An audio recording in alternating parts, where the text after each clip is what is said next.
Yo.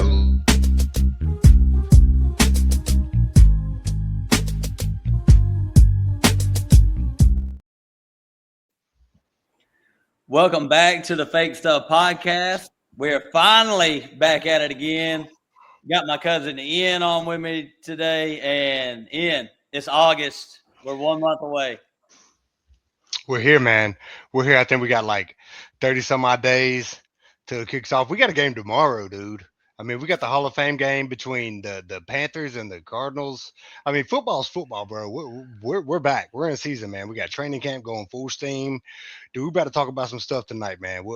Let's get it cracking, cuz. Let's get it cracking. Without further ado, the full stuff, the fake stuff fantasy podcast is in full sesh. Well, let's go ahead and hit some stuff we got to do right quick. Hit subscribe if you can. Share the show if you can. And that's all I got to say. Yes, sir. And we're going to get back to it. But Carson Beck versus Kenny Pickett tomorrow. It's going to be should be spectacular.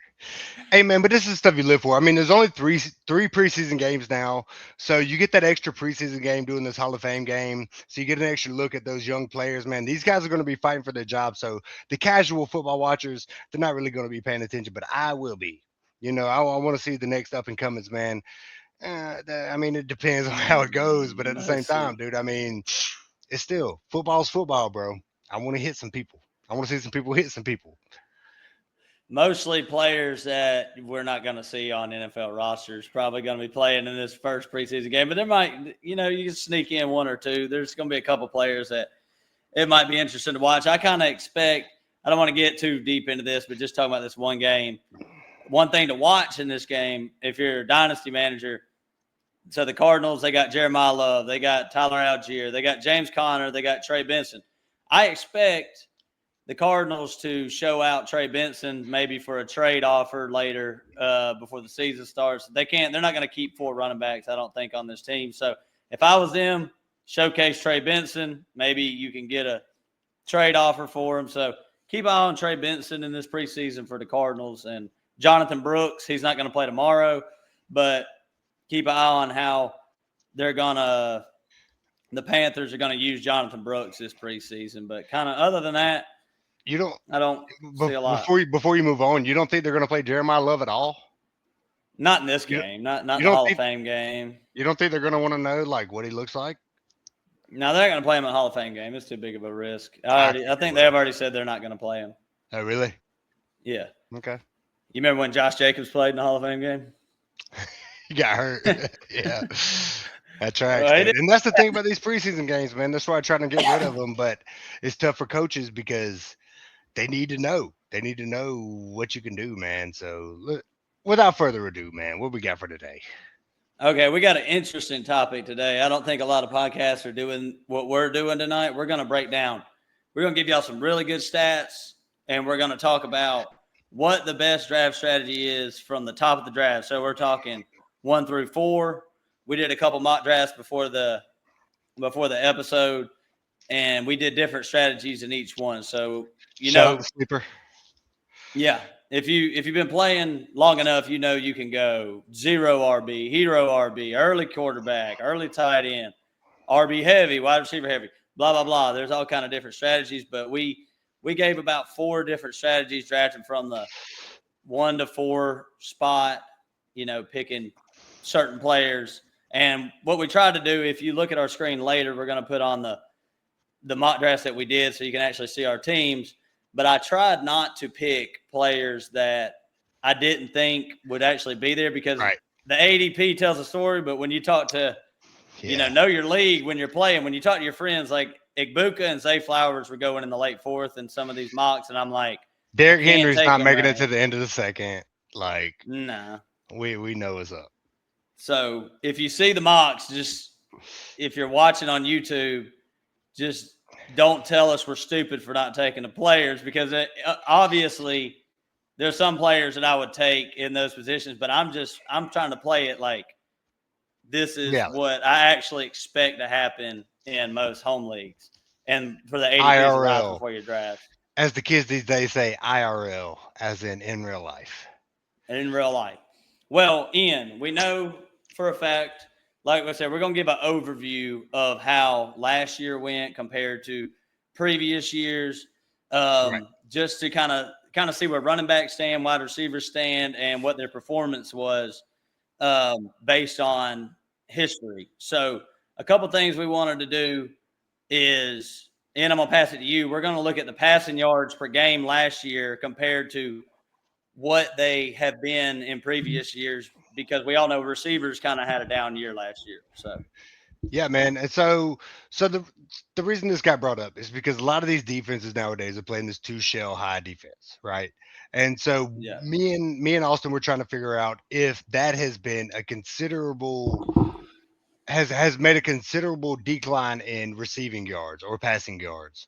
So we went and we did our research and we come up with that in 2021 there's been 10,000 less.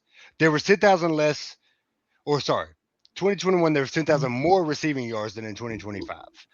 And in Passing 2025, yards, right? Passing yards. yes, passing yards. Sorry.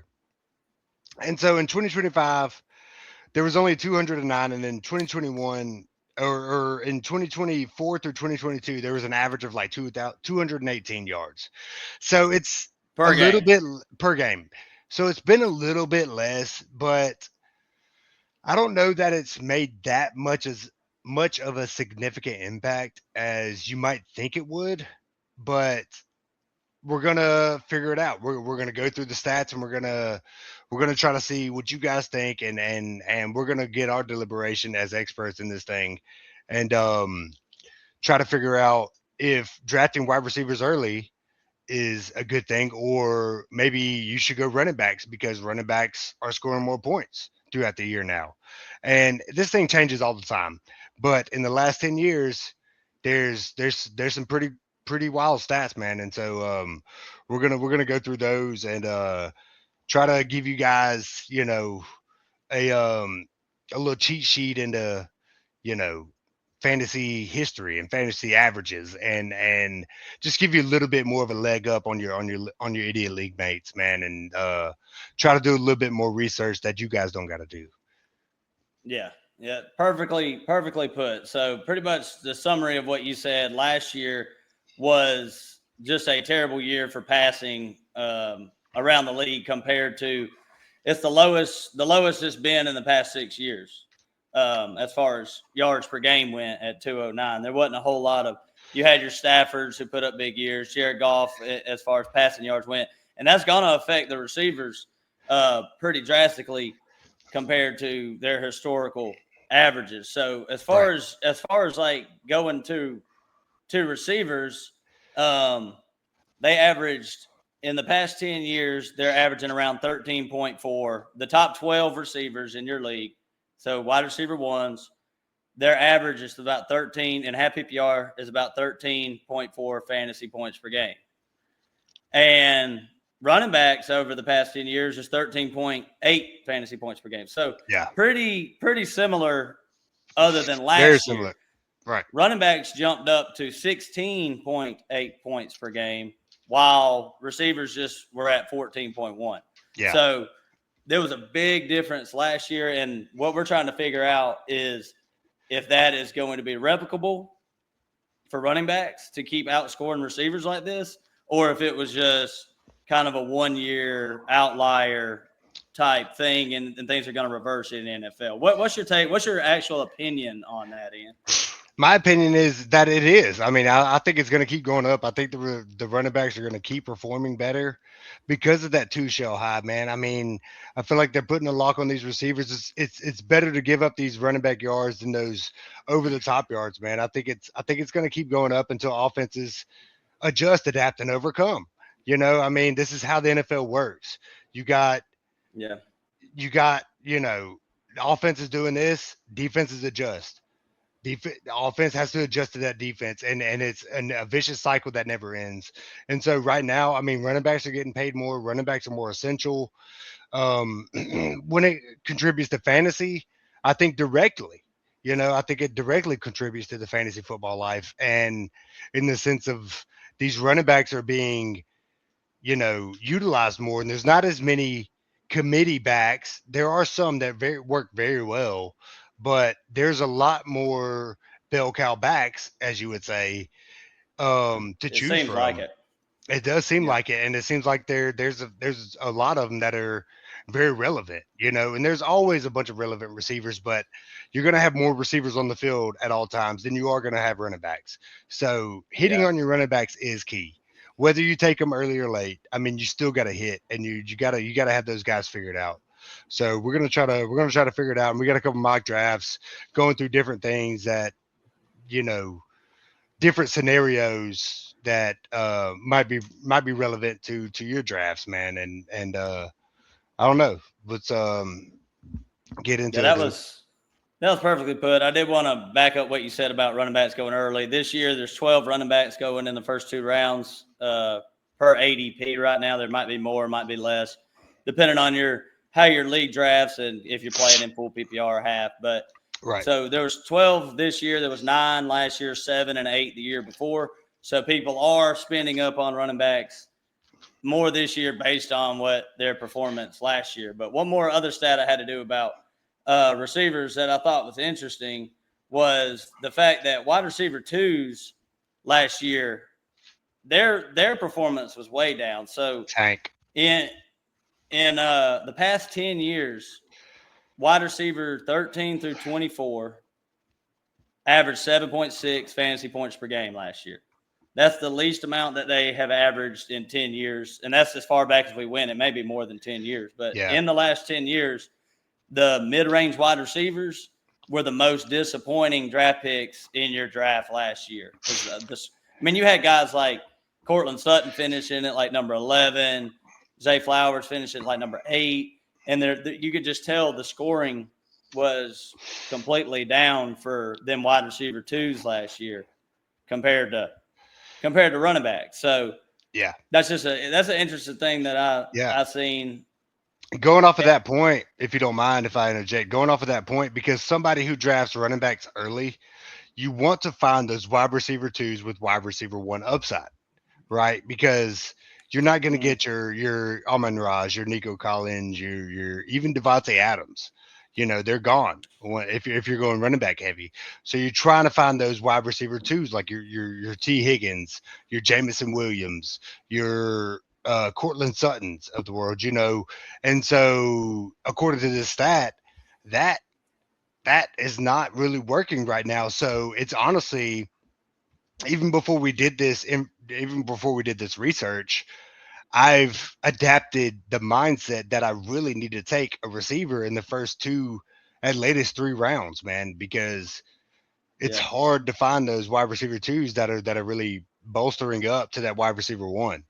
And in the past it's been very relevant. I've been fine drafting a bunch of running backs early and then finding good wide receiver twos like Bobby Trees and Tyler Lockett, Oh and yeah. and people like that, that you can get kind of late and they'll still be able to put in your flex spot. But here, I don't know, man. So let's try to figure it out, dude. Let's see what we can do. But those wide receiver Yeah. twos just aren't producing like they were. And we did try to look up like average scoring in the league last year compared to other years, and there really wasn't much difference between like what defenses are allowing. The average points per game last year between all teams was 23 points a game. That kind of stays pretty consistent. The reason we wanted to look that up is to see if that preventative defense was working or if teams were actually allowing more points by playing it safe and just letting teams slowly drive down the field instead of hitting them home run big plays that you're used to seeing in the past. And I really don't think there was that many of them last year. It seemed like a lot of methodical drives last year. Right. Yeah. And so Yeah. And I'm there wasn't much there. Go ahead, Em. yeah, dude. And that being said, because you're talking about the total points scored, like not in fantasy, but Yeah. is in total football games. But we also looked up, what that average points per game for fantasy wide receivers in the top 12, like top 12 wide receivers, their average points per game. And in 2025, it was 14.6. And going down the line, 24, 15.1, 23, 15.3, 21, 15.1. But in 22, it was 14.3, which was the lowest in 5 years. So it hasn't really changed all that much from a fantasy standpoint. But there's something to be said for, the average points per game scored. I mean, it's really hard to deliberate and actually find the outlier, the reason why. But that's what we're here for. That's what we're going to try to do tonight. Well, and do you have the stats for the running backs last year, like the finishes for the running backs last year on Yeah, hand? yeah, Because one thing I did want to point out last year. Can you read off the top 12 list for me in fantasy finish last year? yeah. Running backs finish the top 12. Sorry.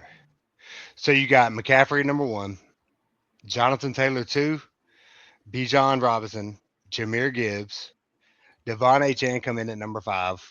You got James Cook, Derrick Henry, Chase Brown, Kyron Williams, Travis Etienne finishes at your top 10. And then 11 is Javante Williams. 12 is Josh Jacobs. Okay. The reason I wanted you to read that off is so people could get a picture in their head of try to go back in time to last year of where you were drafting them players that finished in the top 12. And there's one stat that keeps sticking out to me that is like the outlier of the biggest outliers to me, because we already said the running back scoring was up last year. The running backs performed very well, but there's one thing. Out of the running backs you just named, out of the top 13 running backs that were drafted in ADP last year, 12 of the 13 running backs played 16 or more games last year. There was no injuries. Wow.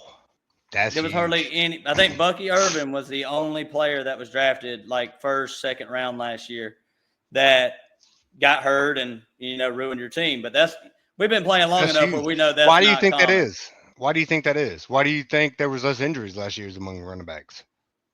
I have no idea. I really don't. I don't know if it's preparation or what. I just think it was just a freak kind of year, because usually when we play, there's at least like 3 first rounders that just go out, and it's just like, oh, my team is screwed, like right off the bat. Yeah. So Do you think it because what I'm thinking is do you think it's because there was less injuries in training camp? Do you think it has anything to do with training camp and their preparation in training camp and the less amount of preseason games?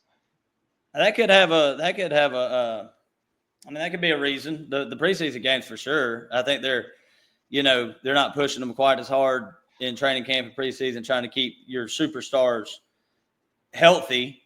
Yeah. So, I mean, that could be it. But I would be very surprised this year if it was the same case where Right. everybody we're drafting in the first 2 rounds at running back are just going to automatically stay healthy, because there's just sharp people out there. ADP is a perfect tool for where people are drafted, and most likely if the players stay healthy where they're drafting at, they're going to finish pretty close to where they were drafted. So Yeah, so my next question, I guess, has got to be who is your biggest healthy scratch in the first 12 picks? First 12 rounds, give me your top 2 biggest healthy scratches. Like the people that you think worst picks in the first round. Well, the people that you think are gonna fall in ADP strictly because of their injury history. Well, I think McCaffrey has a chance to go as high as his normal draft position is around number 5, but I could see, if you're playing in a scared league, him getting down to 8 or so. And I mean, he's kind of really the only one in the first 2 rounds. We'll see if Malik Neighbors can shoot his way up into the second round. Right. If he does, if all the news is great and he's healthy, I've heard a couple podcasts say he should go at pick number 15. I still don't agree with that. I don't, even if Neighbors comes back and he avoids the pup and he's playing in week 1, I'm not comfortable taking him in the first. I mean, maybe in the back of the second round, maybe around Nico Collins, but right. I can't take him ahead of the running backs that are there, like Saquon and Derrick Henry and Chase Brown and Hampton and I mean, even some of the receivers, CD or Jefferson, like I can't. There's no way I could do something like that. Yeah, It'd be no, crazy. me either. But I do feel like Malik Neighbors. I remember last year thinking, especially in Dynasty, or not last year, the year was last year's rookie year. Nah, that was his second year. Right, his rookie year. I remember thinking, dude, I need to figure out how to trade for Malik Neighbors, man, because he is killing it. And he didn't have like outstanding numbers, but coming from the mindset that I have, I can see a player production when I see it. You know what I mean? You got these games that are just going off, and the eyeball test. You watch them. We watch every single game. I mean, me and Austin, we watch every game. I mean, Yeah. I very rarely miss games, man. And when you see a player perform, and that's the same thing. And this is another player we need to talk about is Marvin Harrison, man. It was the same thing his rookie year. I was like, dang, I really need some Marvin Harrison. I need some shares of Marvin. And we're gonna get into this, but this year, I think me and Austin might have conflicting opinions, but Yeah. very good It's gonna be reasons for interesting. either. Yeah, very good reasons for both. I mean, Marvin might not, but he could. He's one of those. It's like he's got the talent, but he's kind of got the mindset. His mindset might be messed up. His His confidence mind, is kind of shot yeah, right now. It and seems that's like big, and that's what separates the good from the great, man. Is that mind? you don't want to be too cocky, but you got to be confident. And it seems like they asked him what he's taken from the past couple of years, and he pretty much said he's like focusing on the bad things, which failure brings out the best in people sometimes, but you don't need to focus on your failures Right. 100% of the time. You got to think about what you can do that's better, and don't let Michael Wilson take your job because he's coming for it. He'll So, take it. He'll take it. but this is gonna be interesting, and I'm gonna go ahead and put up this. Go ahead and put up this mock draft that we did. This is one of the. This is going to be. If you're not on YouTube, we're going to try to explain this in audio format as well as we can. This is going to be just as good as probably seeing it on here. But we did a couple of different strategies. And this first strategy I did here, we did sleeper drafts, ADP, and like I said, there was a couple players that I didn't really want to take. Right. That were going in certain spots that I didn't think were actually going to be there in like your home leagues because, like we said, Igbuka's not going in the late fourth in your home league. I can promise you he will not go in Right. late fourth. So this is the start. If you're drafting at the 2, you start off with Jahmyr Gibbs, and you come around. You're passing on the main receivers because we're going to do an RB heavy draft strategy here. And I want to hear your take on what this team looks like compared to some of the others that we do. And tell me which one you like the most. So in this one, you start off with Gibbs in the first. Love It's that. coming back around. You're coming back. There's a couple running backs that make it back to you. Maybe Kenneth Walker can make it back. Kyron will most likely, Josh Jacobs. But I took Jeremiah Love here to pair with Jahmyr Gibbs because I feel like that's you got a solid, consistent running back, Right. and then you have maybe a game breaker for your second running back. Maybe. Yeah, dude, that's perfect, man. That's the exact same concept that I go into it with, man. Because if you get that first sure guy, the guy that you know is gonna produce and give you a steady floor every week, you can pair him with one of these rookies, one of these high value rookies, one of these rookies. And I don't know the exact stat, but rookie running backs taken in the first 10 picks is a pretty healthy top 12. Taken in the top 12. The top 12. No, taken in the top 10, finish in the top 12. Okay. Yeah, and so I mean that's a no-brainer almost, especially if you got a guy like Jahmyr Gibbs, even if you got, Bijan, McCaffrey, Cook, Taylor, any of those guys, and then you come back and get Jeremiah Love. I mean, I feel like that's almost a no-brainer, and I feel like I'm talking myself into taking Jeremiah Love in the second round, no matter what. But I mean, starting with those three running backs, I mean, you got Jahmyr Gibbs, who is arguably the best running back in the league right now. Jeremiah Love, who's the best rookie in the league, arguably. And then Javonte Williams, somebody who really found his place in the league last year when he went to Dallas, and I was kicking myself in the butt for not taking him. I mean, this kid really showed out, and nothing spectacular, but I feel like he's going where he needs to be. You know, Mm. but I feel like if you start with those three running backs, that's a pretty good solid base, man. And then get Jalen Waddle, you know, who I'm gonna let you Could elaborate be. on this. Yeah, I Yeah. mean, and I feel like if you take your three running backs in the top three rounds, doing this strategy of, and you can't do this everywhere in the draft. This is mainly, this episode is for the top of the draft. It right, does not work in certain areas of the draft as well as maybe from this spot. Like when you're at the 5 spot, you might not get Gibbs first. Or if you're at the 3 spot or 4 spot, you might start with Jamar Chase or Puka Nakua. And this strategy might, I mean, you might just throw it out the window altogether because you started off with receiver first, and you might not like the running backs in the second or third round. You might not. right, You might not want Jeremiah Love as your first running back compared to your second running back, because there's a correct, big difference there. correct. So, um, in the 4th round, did go Jalen Waddle. There's a lot of upside here. The receivers that went around him, you got Luther Burden, who went a couple picks, Terry McLaurin. I think Terry McLaurin would probably go after Waddle in most leagues, but we'll see. Somebody might love him. I Garrett like him Wilson's more back than Jalen there. Waddle. Okay. And you like Terry better? I take Terry over Jalen. See, Waddle's not – he's actually not my favorite in this round. I do like Ladd, but he went a good bit earlier. So, Yeah, and, Igbuka or Zay Flowers could fall. I just don't think they will. right. That would be great. But so you want to look at worst case scenario here if you are taking these 3 running backs, because what you are looking at most likely is your Terry McLaurin's, your Devontae Adams type receivers. I wouldn't try to project that you're going to get, I'm just going to get the best guy that I want in the 4th round. It's probably not going to happen like that. So it's Probably not. risky going through running backs like this. Yeah, but what I always stress when I say go running back heavy, and one of the main things, and if you're in a league where you don't trade a lot, this might not be the scenario for you. But if you're in a league where it's pretty active and people are trading in and out, if you go 4 running backs off the rip, you might be slacking at receiver early on. But one of your Well, flex, let me say this but one before you start.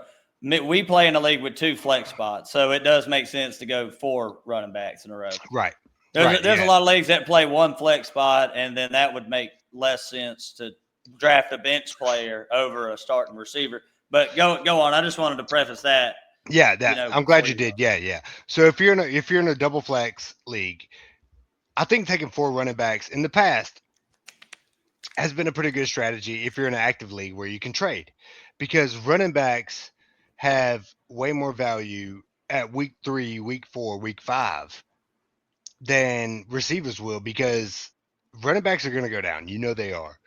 Somebody's going to lose somebody, and they're going to be looking for somebody. And if you got 4 guys that are just ripping and riding, they're going to be hot commodities. And then you Yeah. you trade your Kenneth Walker for I don't know, CeeDee Lamb. Justin I mean, Jefferson, yeah. JJ. I mean, you can get, because it's hard to find those running backs when somebody goes down. The Yeah. backup is not the backup is not the guy. They're not going to produce like the guy is. 9 times out of 10, they're not. I mean, you got your Blake Corums and um what's Manungai, one or guy? Yeah, you got some top tier handcuffs. I want to get your this is part of draft strategy also. I want to get your opinion on, because I have a pretty strong opinion. Do you prioritize drafting your own handcuff for your running back? I usually don't prioritize it as much as I probably should. Um, I Yeah, I, I don't at all, I, right, but because go ahead. what you were saying earlier about the guy behind them usually don't produce as much as the guy in front. So, if you drafted Jahmyr Gibbs and you prioritize, I want to get Pacheco later. If Gibbs goes down, your team got worse either way, whether you have Pacheco or not. If you grab a handcuff for another manager's player, and their player goes down, their team got worse, your team got better. Yeah. And I don't really prioritize handcuffs in general That's a good at all. point. That's a really good point. Yeah. It's a safety thing. It makes you feel safe when you do it. You're like, if he goes down, I'll be fine. But most of the time, like you said, your team still got worse. Yeah. Yeah. And I mean, a lot of things in fantasy football is hurting somebody else, is keeping somebody from somebody else. I mean, it's politicking and it's cutthroat sometimes, man. And you gotta live like that. And there's some players like Swift and Monangai. I feel like if you take both of them, they're probably about the same. There's a couple other guys. But you would never draft both of them. Probably not, because they're so close together in ADP. Yeah. But if you can get Swift and then 3 rounds later get Monangai, then that's a no-brainer. But it's drafting the handcuff is really not handcuff is really not something that I usually do on a regular basis. But your brother, he's one of the main ones that does do that. You know, he likes he gets the handcuffs for all other teams. He don't usually get his most of the time. Oh, okay. His own, okay.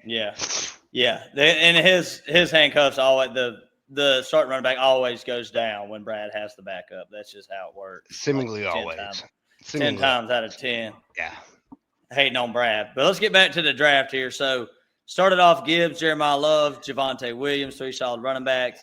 Got Waddle in the 4th, come back and got Devontae Adams. You want to get your solid wide receiver 2 because you got a little question mark at Jalen Waddle as your wide receiver 1 for upside. Right. What do you think about that pick? Yeah, I think that's a very good pick, man. I mean, I think that's a total good strategy, because Jalen Waddle in the past has been productive. You know, I mean, he's been on an offense that has been kind of run heavy, with a quarterback that was kind of questionable, whereas now he's in an offense that is a little bit more balanced, and his quarterback, I would say, is an upgrade. You know, Bo Nix is one of the best young quarterbacks in the league. And my only argument with that is I really do not like drafting receivers that are new to teams. I don't like drafting first year receivers on new teams, because you got to build that rapport with the quarterback. I mean, no matter your athletic ability, you got to have your fantasy points are completely reliant on somebody else. Whereas running backs, your fantasy points, I mean, offensive line is one thing. I mean, offensive line is one thing. Like, that's quarterback, running back, receiver, no matter what. You got to have a good offensive line. But running back, you're relying on yourself. The quarterback hands you the ball and you do the thing. But you can get open as many times as you want. But if you have an incompetent quarterback, you will never get the ball, at least not in good situations. So that is my only reluctance to drafting someone that's a first-time receiver. But if you do that, they have high upside, someone like Jalen Waddle. Drafting Devontae Adams right behind him, I think that's the only way to do it. Yeah, I think you have to go a little bit safer there with your second receiver pick. And then after that, get Ramondre. So we're still sticking pretty RB heavy here. Took him instead of, some other guys. A couple quarterbacks to go in there. Jalen Hurts, Parker Washington, Jaden Daniels was around that area. Yeah. So, I'm not 100% sure on Ramondre. It was just in the 5th round this year. It seems kind of weird. There's not a whole lot of players that I like. I mean, look in the whole 5th round. Jalen Warren, Rome Odunze, Christian Watson. These guys all went before me. Yeah. Metcalf. And then after that, it was like Chuba and stuff like that. So the 5th round may be a tight end round if you're looking.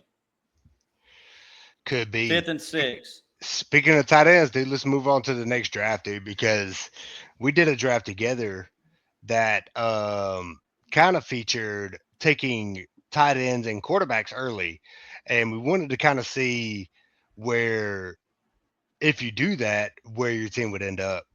And I think we got a pretty good notion on that subject because he went quarterback early, I went tight end early, and I definitely did a draft that was way against my usual draft strategy. But after I drafted it, I was kind of like, I kind of dig this team, man. I'm kind of liking what I got going on here. And so, I mean, there's no real strategy you got to have. The players that fall to you are good, and you need to really diversify your mock drafts, if you're doing them, to Yeah. kind of see what you like, And honestly, drafting a tight end early felt good. Felt real good. I'm trying to find us here. I'm trying to find us here, and I'm trying to find our draft. I thought I had it pulled up here, but Thought you so did too. you were drafting from the 4 spot there. I was drafting from the 4 spot. You were drafting I from the think it two just spot. I think it just doesn't show your name. I think that's where it's messing me up here. Yeah, it's But probably got my name on the 5. yeah, let's see if this one. Let's see if this one is it here. So we got sleeper. Let me close out a couple things, and because you started Jane, did you start Gibbs at 4? Yes. That was right. Started Gibbs at 4. Okay. Yep. All right. Let me get here. Let me get here real quick, Sorry and for the technical difficulties. we should be good to go. Let's see if this one pulls up correctly here. All right, here we go. Okay, here we go. This We're is it. cooking I'm with team gas 4. now. I'm team 4. You're team 2. Okay, we took a couple of different strategies right here. This is the quarterback early strategy and the tight end early strategy. Not the Bowers tight end, but Not the Bowers early, but early. well, Ian, go ahead and read some of this off. So go ahead and tell everybody what we had going on here with this one. Yeah, dude. So obviously you're gonna have your Bijan, and then Austin's going second, and he takes Puka, which is a super solid pick. You come down Jamar Chase, the best receiver in the game, some might say, and then Jahmyr Gibbs, at 4. Like coming back, you get I feel like if I take a running back early, like I was saying earlier, I want a wide receiver in the first 2 rounds. So taking Rashi Rice right there, I feel like is a super value. You do like Rashee Rice this year. You're not I do scared like of you're not worried about Patrick Mahomes coming back from the injury or anything crazy like that. not at Not worried all. about I it. feel like no, not at all. I feel like it's gonna, if nothing else, increase Rashi Rice's reception percentage because Patrick Mahomes is not going to run as much. So he's going to be passing more. Whether that goes to Rashi or anybody else, he's still going to be passing more, I think. He's going to be more protective of himself. So I feel like Rashi Rice right there is one of my favorite picks. I mean, you can get George Pickens, you can get Nico Collins. Nico had the worst offensive line in the league last year. I do believe George Pickens is a really good player, somebody I like, but I'm not picking him over Rashi Rice, who has the best quarterback in the league. Yeah, So I feel like Rashi Rice right there is my premier pick. And then it's risky. It's definitely risky. right, it is risky. It is risky. That's why a couple rounds later, I got a secure receiver. But you got your Kenneth Walker, and then you took Josh Jacobs right there at the 211. What do you feel Yes, about I that? started. Yeah, started. This is kind of the first 2 drafts the first 2 rounds kind of started off decently normal here, but I did want to take a receiver in this second spot instead of Gibbs just to give a different look at what this draft would look like since we took Gibbs in the last one. But Josh Jacobs in the second round, me personally, I'm doing this for the podcast. Me personally, I don't. There's just something weird about Jacobs this year that I'm trying to stay away from. I like Javonte Williams more. I like Kyron a little bit more than Josh Jacobs. So I probably would have, reached a little bit to take And somebody else there. and to interject on what you were saying earlier, Derrick Henry is not going to be there at the back of the second. Exactly. You're not starting off Bijan, Derrick Henry. That would be freaking fantastic. It's incredible. If you could. Yeah. If you could. So I took Jacobs because I think he would actually be there. And then this is where things get off the rails. I'm telling you, I do not like this draft. I'm starting it off like this. I don't like doing this, but took Josh Allen right here in the third round. I know Brad's been talking about it. He's like, man, I'm really thinking because he's drafting at the 3 spot. He's like, thinking about taking Allen in the third, and I'm like, dude, that sounds like a great pick. Yeah. Just please do it. Yeah. Push your league mates to draft the quarterback in the third round at all costs. But if you do, I mean, in his defense, Josh Allen does score more points than anybody in fantasy football on a regular basis. So points wise, total points wise, you're really not losing. But yeah, if he goes got down, a little. the only downside is if he gets hurt, you know. I got a little note here in from last year. So out of the quarterbacks drafted last year, according to ADP, so ADP of last year, 8 quarterbacks out of the top 12 quarterbacks last year were getting drafted outside of round 10 or later.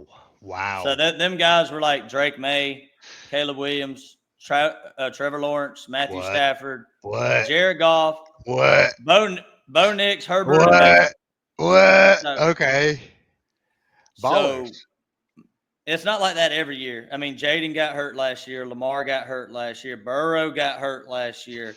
So maybe this list looks a little different if the quarterback injuries were, better for the top guys. Maybe this kind of thing wouldn't happen. But it just proves a point to me that drafting a late quarterback is a perfect strategy, in my opinion. Like it's just the best strategy right now. And Josh Allen is the number one, but he's barely outscoring, the guys that are finishing like QB5. I mean, he's averaging like maybe 2 points per game more than guys like that. And that's not a big enough gap. Like, for instance, like Trey McBride at tight end 1 compared to like the tight end 12 was outscoring guys like 7 points, fantasy points per game. Like, it wasn't even close.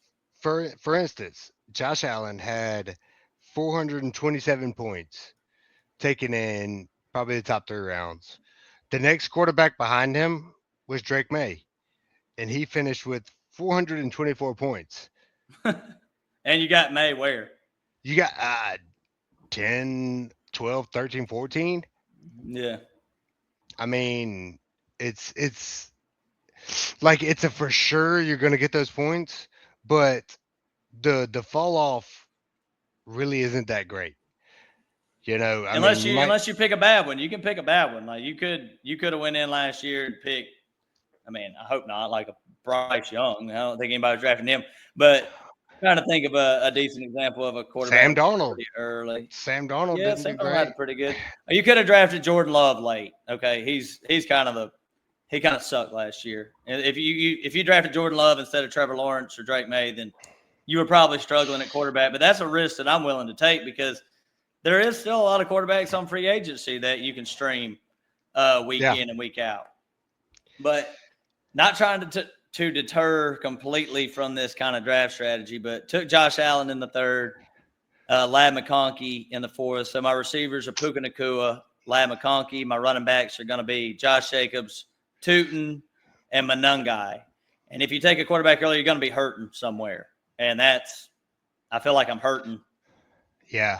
At running back, and I feel like you are too. I feel like you are too, man. And that leads me to my draft strategy. See, I took Gibbs in the 1st, Rice in the 2nd, and then going back to what we were saying, I took Jeremiah Love in the 3rd because I got that secure guy in Gibbs, and I can take a chance on Love.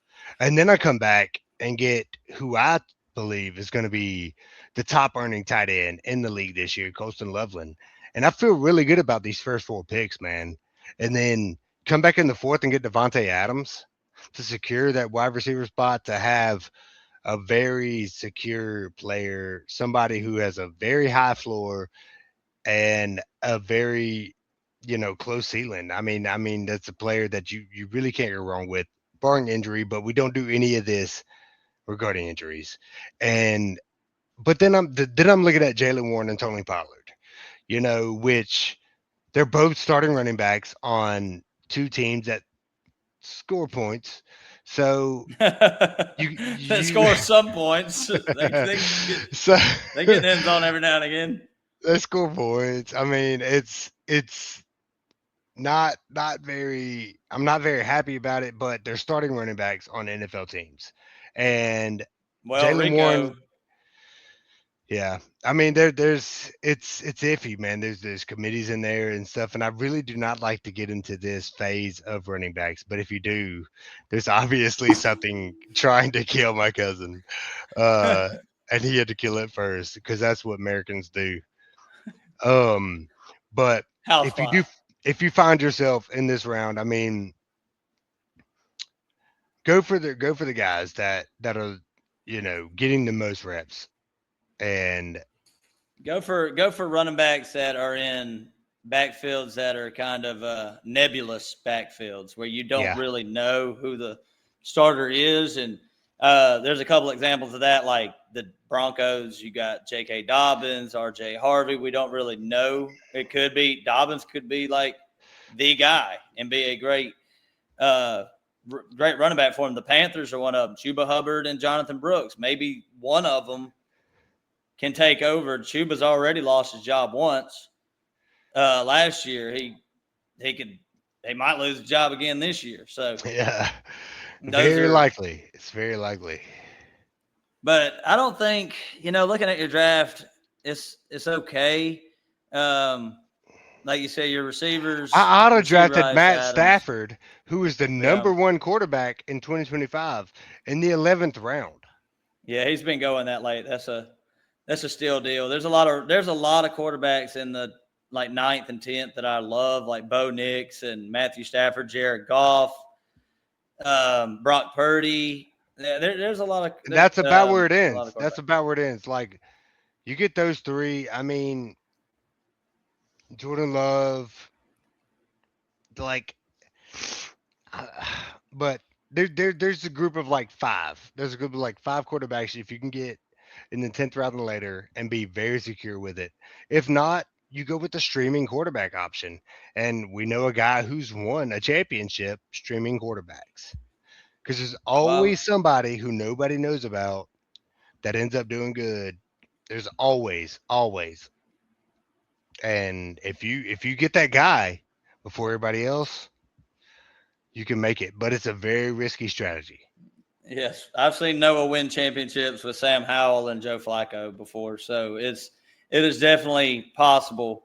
But before I get on to the next strategy is going to be what people might want to see is zero RB strategy. But before I get there, I wanted to point out what happens if you take Allen in the third. I just want to make the comparison whether you may like it or not. But so my combo here, where all the other quarterbacks are going, like your Dak Prescott, your Trevor Lawrence, Caleb Williams, Bo Nix, blah, blah, blah, all them guys. My combo would be Josh Allen and Michael Wilson right here. Get Allen in the third, Michael Yeah. Wilson in the, what round is that? The eighth round. Hmm. Uh, or you could get George Pickens or Nico Collins and then get Bo Nix or Trevor Lawrence. I kind of like Trevor Lawrence and Nico combo better than I do Josh Allen and Michael Wilson. I disagree, man. I kind of like. I'm not. I'm not gonna take a quarterback in the first 3 rounds, but having Josh Allen, Cortland Sutton, and Michael Wilson, and Puka Nakua, I And feel like McConkey. that's. I, But I mean, look at the running backs. I know the running backs. The running backs are tough, man, and it's hard. It's hard to find good running backs. But if you're gonna do it, I mean,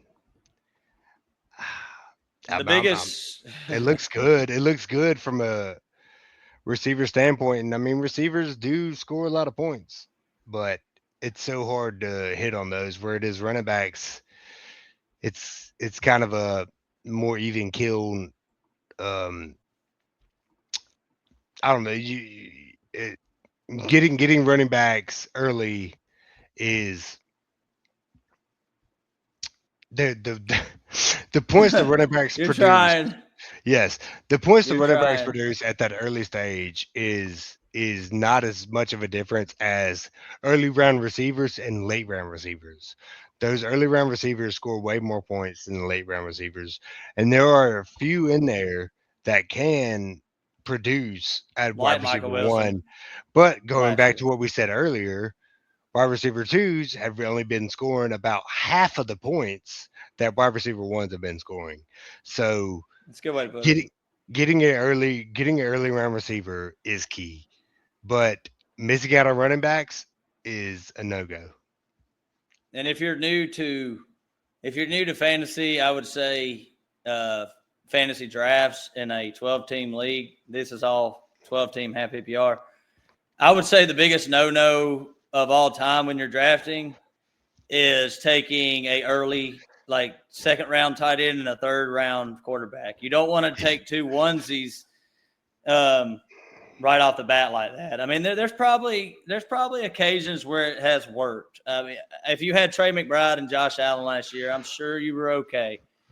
But the chance of that actually working out for you is pretty dang Slim to none.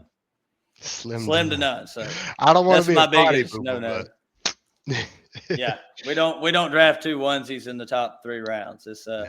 It's kind of a no. Well, this is the next draft. This is a 0 running back strategy for the 3rd overall pick. So if you're drafting at the 103 to start your league, and I want to know what you think about this team because I don't mind it at Ooh. all. So at the third Ooh. spot, if Gibbs and Bijan go, you're going to be forced to take.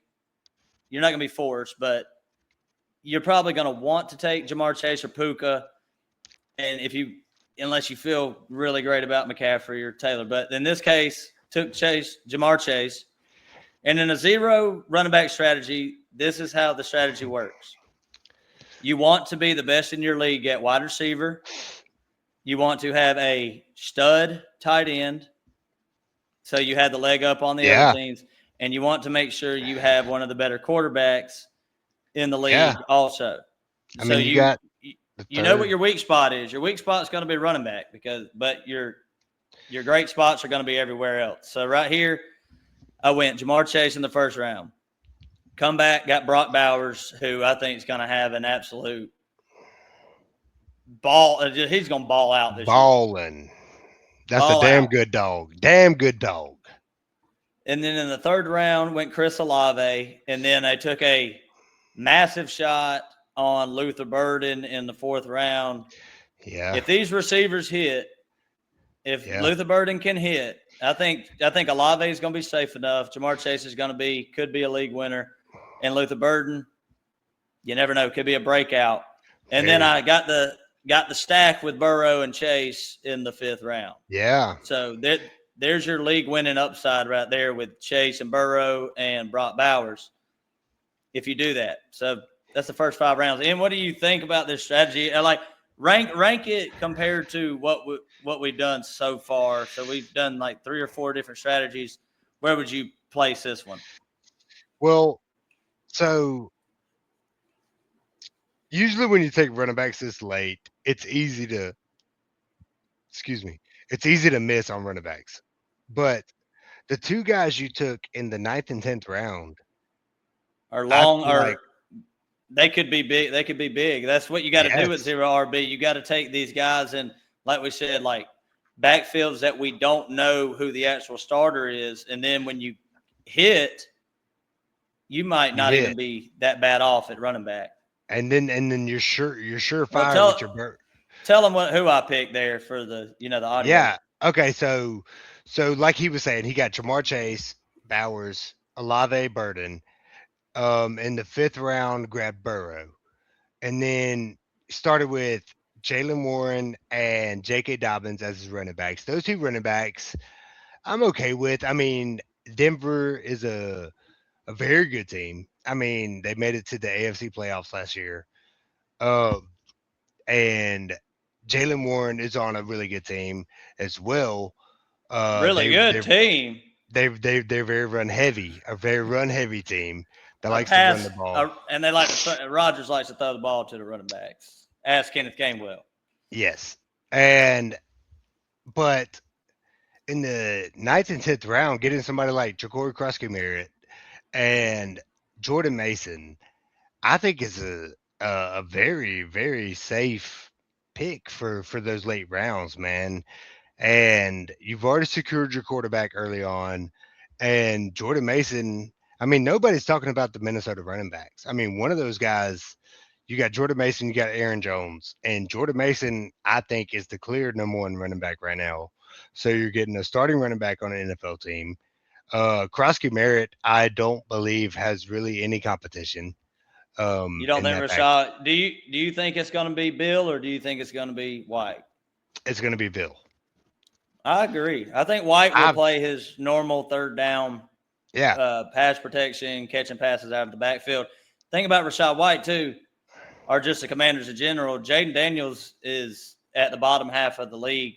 Well, really the bottom three quarterback at throwing to running back. So I right. don't know if there's a lot of upside catching passes as a running back in the Commanders' offense.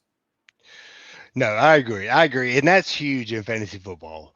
Somebody who catches passes in fantasy football, especially in a PPR league, and even well, especially in a half PPR, even more so in a PPR, those receptions go a long way because it doesn't matter if you gain any yards after that catch, as long as you catch it, as long as you're getting those targets, you Yeah, know, that's a half a point, half a point, half it a doesn't. point. Those add up. But when you're going zero running back, I mean, you're not really thinking about those things. You don't really have that option anymore. You're just trying to get the best Upside. the best upside, the best Yeah. upside on anybody. And so I feel like out of all the guys that are left there, I mean, I'm looking through here. Um, Jonathan Brooks is right there. Aaron Jones, Kenneth Gainwell, Rashad White. I mean, Yeah. it's. I Would you mean, go? Would you go Jonathan Brooks or would you go Krosky there? Because I did go Bill. well, Jonathan Brooks didn't make it to you there, but I would take Jonathan Oh, is he Brooks. coming around that other way? Yeah, Okay, Jonathan Brooks went my bad. before you, but I I would take Jonathan Brooks over Krosky. I think he has a better chance. And you got to remember that team won the division last year, dude. Like I They know got it's a an good easy, offensive line too. I know it's an easy division. They got a good offensive line, but the NFC what is that? The Cowboys, the NFC East. East. Yeah. Yeah, they that's a hard division. Whereas the South is way easier. So I would take Brooks over across Kamara if you had the choice. But Mhm. I don't think he's a bad pick right there, man. I think he's a really really solid running back. Another guy that I would, if I was doing this strategy of the zero RB, I would.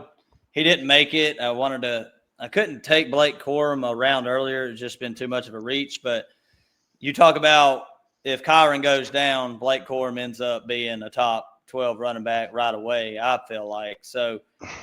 In a zero RB build, you might have your RB1 right there if Kyron were to get hurt, which never hoping for injury, but Right. that's just a strategy that Yeah. you have to kind of take on because when you're drafting running backs this late, it's mostly either these backfields that you don't know who the starter is, or it's a high end handcuff that you Yep. have to pick. Yep.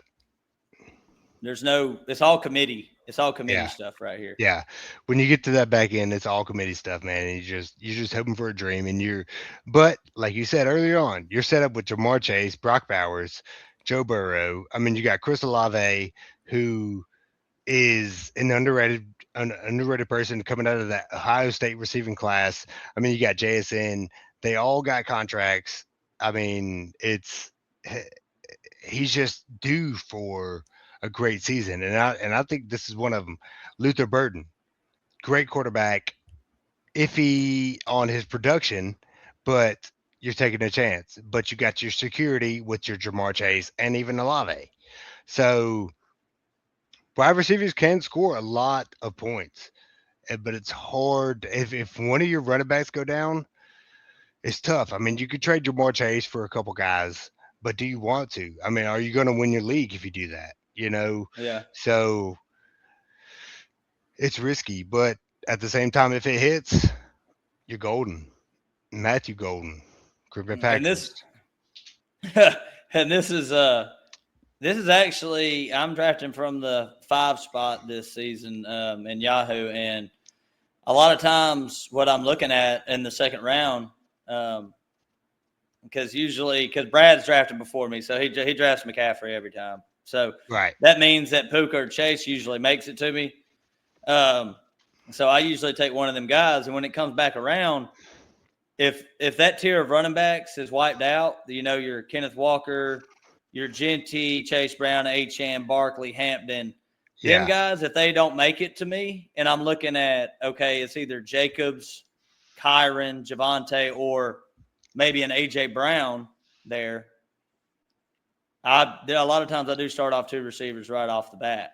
And then it might just – your draft might just go like this. You got to stay open to whatever falls in the draft. Don't So reach do you for think need. taking so the players that went after you, Nico Collins, George Pickens, Rashi Rice, Chris Olave, do you think one of those guys would produce more than Brock Bowers? I think they could produce more than Brock Bowers, but the reason I took Bowers there is because actually during the mock, I took a chance that tier of receivers, Nico, Pickens, Rice, I thought that I might get one of them anyway in the 3rd round, but Right. it didn't work out like that. Chris Right. Olave was and me personally, I hate to say it, I would have took Ibuka. And then that early in the 3rd round, I love Ibuka that much this year, Yeah. or Zay Flowers, but I know that a lot of people ain't as high on Ibuka and Zay as I am. Regrettably. Yeah, regrettably. So I probably would have started off Chase, Bowers, Ibuka there, even though I do love Chris Olave. But, I feel like that start is fine. I've kind of made the decision. You have to know your league. In our league, there's one guy. His name is Mark. He'll draft tight end Shawty. Shawty. He'll draft Trey McBride in the 1st and then come back and draft Brock Bowers in the 2nd round. Yep. And then make it to the playoffs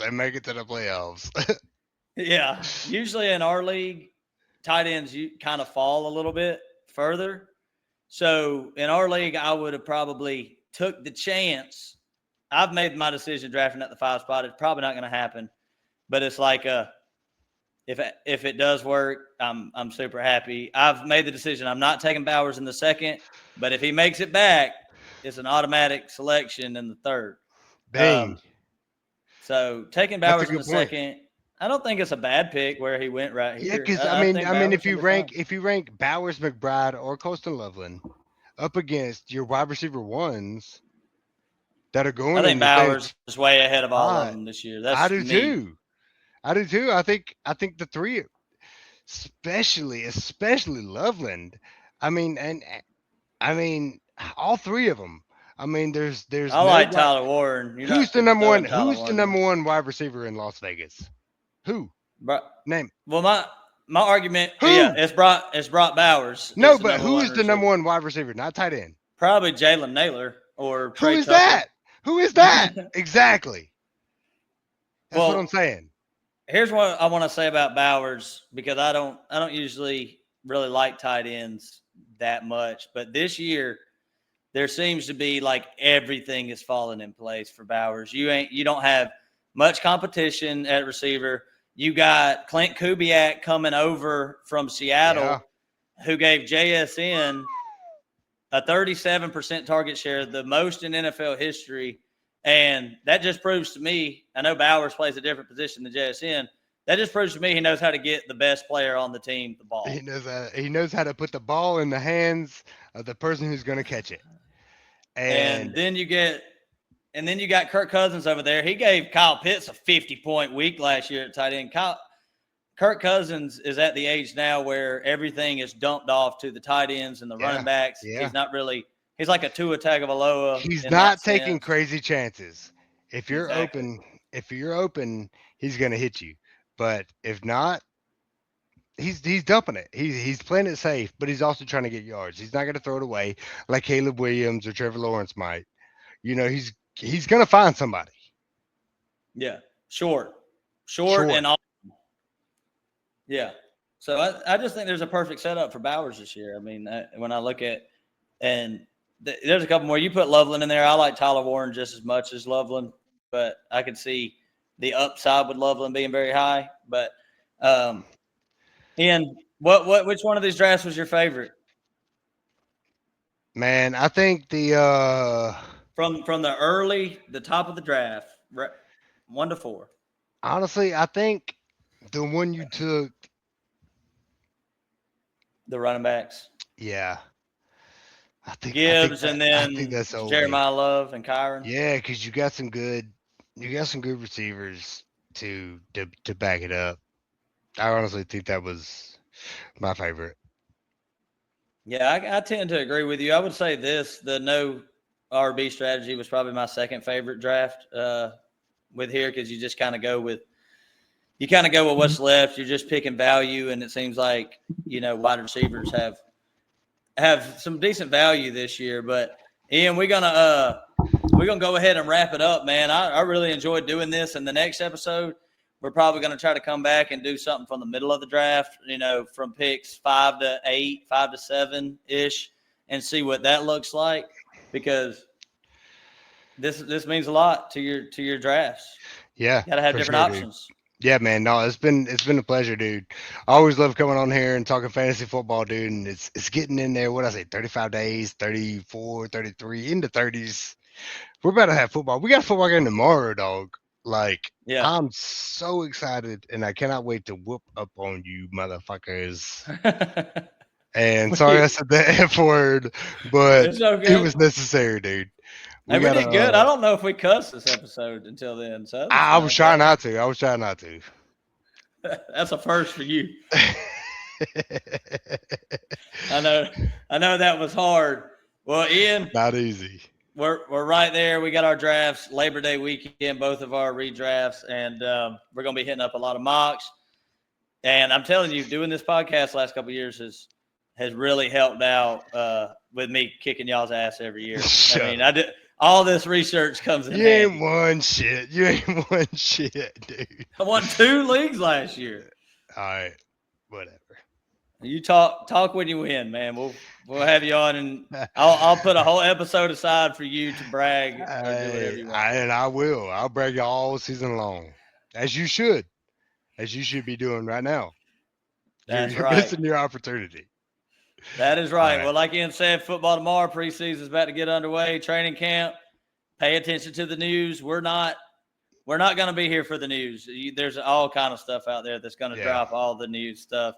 Come to us for, you know, draft strategies, breakouts, busts. Come to us for all the good stuff. We are not the experts. We are not the experts. We don't claim to be. We're very opinionated. We do what we want to do. And you do what you want to do when you draft. But we gave you all a couple examples of how to do it. Ian, you got anything else? You good? Yeah, man. No, I ain't got nothing else, man. It's all, like I said, it's always a pleasure to be on the Fake Stuff Fantasy Podcast, man. And like the show, share the show. Don't be a hoe, man. Just give us a shout out, dude. And if we get famous, we'll give you a T-shirt. Yep. Everything he just said twice. But appreciate everybody for listening. And we are out. Peace.